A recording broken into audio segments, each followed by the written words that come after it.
Alright, you bastards, this is Some-Belgian-prepper, and today it's going to be a little bit controversial to a lot of people, but it's a new strategy that I've been trying out, and that is worms. Earthworms to be specific, and but before we go further, if you're interested in the stories, there will be a link in the description. It's called Bloody Crosses, it's in Dutch, take a look if you want.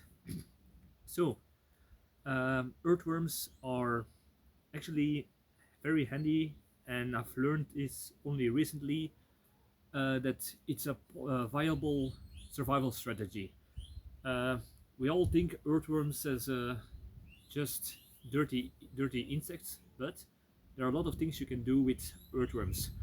Uh, First of all, this might be controversial, but you can eat earthworms if you cook or roast them so that there are no bacteria or parasites inside of them. So always cook them well.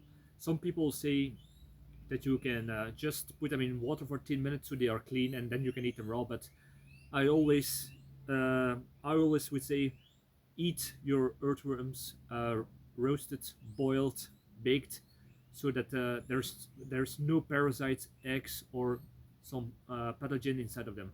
So what can you do with earthworms? First of all, like I said, you can eat them because earthworms are 48% proteins, so that could be handy not only for a bug-in scenario but also for a bug-out scenario while you're on the way. That's a viable source of proteins because earthworms, on 1 acre there could be hundreds of thousands of earthworms in the ground, depending of your location, of course. So yeah, it's a viable food source if you can get over the idea. The next thing you can do is, of course, for fishing. That way you can get fish, and that's also more protein and a bigger food source. You can use it like here for a bug-in scenario. You can gather earthworms around your neighborhood and feed them to your chickens in case the how do you say this? Some people feed their chickens grain or chicken feeder, but when those options are not available during a shitty defense situation, you can just gather earthworms and feed them to your chickens, and they will put those earthworms and turn them into eggs, which are also a source of proteins, and they are also filtered out of their pathogens and eggs, like I said. So another thing you can do is, and that is also a viable strategy for your bug-in scenario, and that is if you have a garden and you gather some worms, you put them in a box.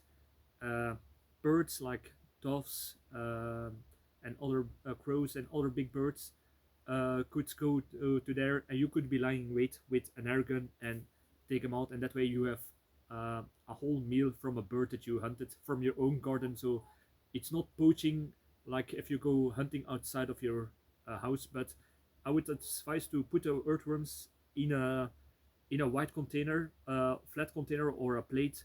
Why? Because birds that fly over, they can see you really well. So if they see something earthwormy like moving on a visible plate, they will go down, and that way you can and take them down with an air rifle, and then you have more food in the compound of your own place. So that's less dangerous to go outside than to go outside during a shitty defense situation. So these are the benefits of earthworms. But how do we get earthworms? Well, there is actually a very simple method you can use, and that is using 2 sticks. If you can see, these are just 2 sticks. This is just my bed garden. You can do this during a bug out. On the way, just find 2 sticks. Find a good patch of ground where possibly earthworms could sit, and if you put the stick in the ground, and now we're going to tick with the second stick against the first stick. Some people say you have to make notches, and then you can, and like with a washing board, go like that. Ground is shaking, but I have discovered that you can also do this just by ticking.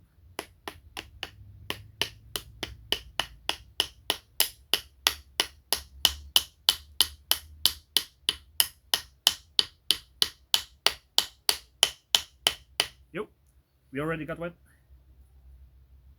Here is. That's already one earthworm. Falling down. Coming down. When I tried this last time, there were 5. Oh, here's another one.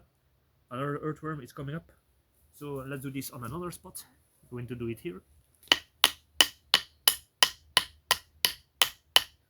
It's the vibrations that will send the earthworms go up.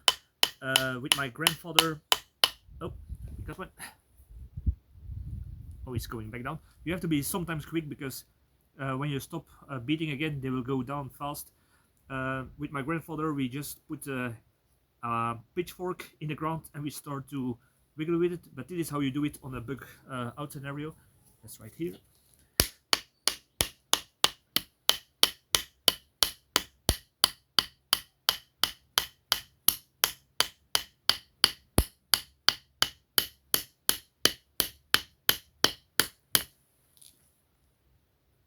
Nope, there's not one.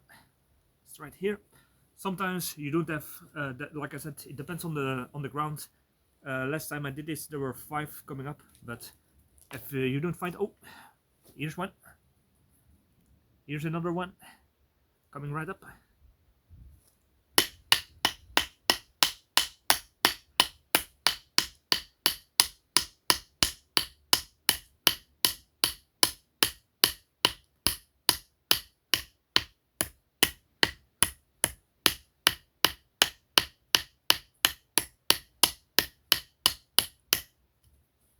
Oh, I got one here too. Here's another one. Here's another one. Oh, slippery bastard. This is a small one. So let's see. Yeah, but if you could see, oh, here's the one. But if you can see, if you do this on this small patch, I already found like what 4 worms already, and that's a small proteins. So imagine what you can do if you go around on a field and do the same thing. You can gather, like I said, there are hundreds of thousands of worms in a small area, so that way you can find them. So some people, like I said before, make notches and you go make it vibrate like that, but this method works the same. And if you don't find it in a area that you look, just move around and try to find it like that. So yeah, oh, there's one over here, and it's a big one. Like you can see, oh, it is a very big motherfucker. So these are 84% proteins inside of this worm. Bake and boil them very good. So yeah, so you don't get sick, but it's a viable source.